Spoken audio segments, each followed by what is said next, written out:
एक बार की बात है, एक छोटे से गांव में एक बड़ी सी रेतीली महिला रहती थी। उसका नाम राधा देवी था। राधा देवी गांव की सबसे सम्मानित और प्यारी मां मानी जाती थी। वह अपने गांव की सभी मांगों को पूरा करती थी और अपने बच्चों के प्रति अपार प्यार देती थी। राधा देवी के पास 2 बेटे और 1 बेटी थी। वे सबसे छोटे बेटे की मां थी, जिसका नाम राजू था। राजू बहुत ही नाराजगी होते थे और वह अपनी मां को भी बहुत तंग करते थे। राधा देवी उनकी हर बात पूरी करने की कोशिश करती थी, लेकिन राजू कभी भी खुश नहीं रहता था।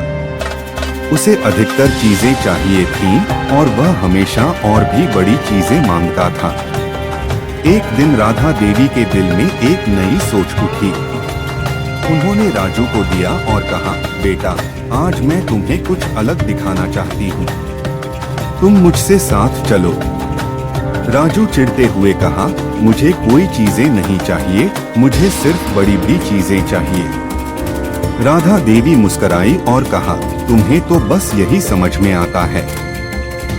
चलो, मुझे तुम्हें कुछ दिखाना है। वे दोनों गांव के बाहर एक बड़े सर्कस के पास पहुंचे। सर्कस में जगह लेकर उन्होंने राजू को बड़ी चीजें दिखाने के लिए कहा। राजू आश्चर्यचकित हुआ और उन्होंने सर्कस में दिखाई देने वाली सभी बड़ी चीजों को देखा। उसकी आंखें चमक उठी और वह बहुत खुश हुआ। राधा देवी उसे गले लगाकर बोली, देखो बेटा, जितनी बड़ी चीजें तुम मांग रहे थे वे यहाँ तो हैं, लेकिन इन बड़ी चीजों के पास जितनी खुशियाँ नहीं हैं, जितनी की माँ के पास होती है।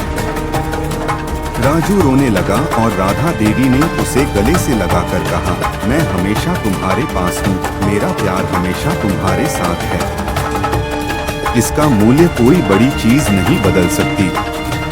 राजू उस दिन से समझ गया कि माँ का प्यार बहुत ही अनमोल होता है और कोई भी बड़ी चीज उसे कम नहीं कर सकती। उसने अपनी माँ से माफी मांगी और उनके प्यार का महत्व समझा। उसका सम्मान राधा देवी के लिए और भी बढ़ गया और वह उसे हमेशा खुश रखने के लिए पूरी कोशिश करने लगी। इस कहानी से हमें यह सीख मिलती है कि माँ का प्यार बहुत ही अनमोल होता है और उसका महत्व कोई भी चीज नहीं बदल सकती। माँ के प्यार को सर्वोच्च समझना चाहिए और हमेशा उनकी खुशियों की परवाह करनी चाहिए।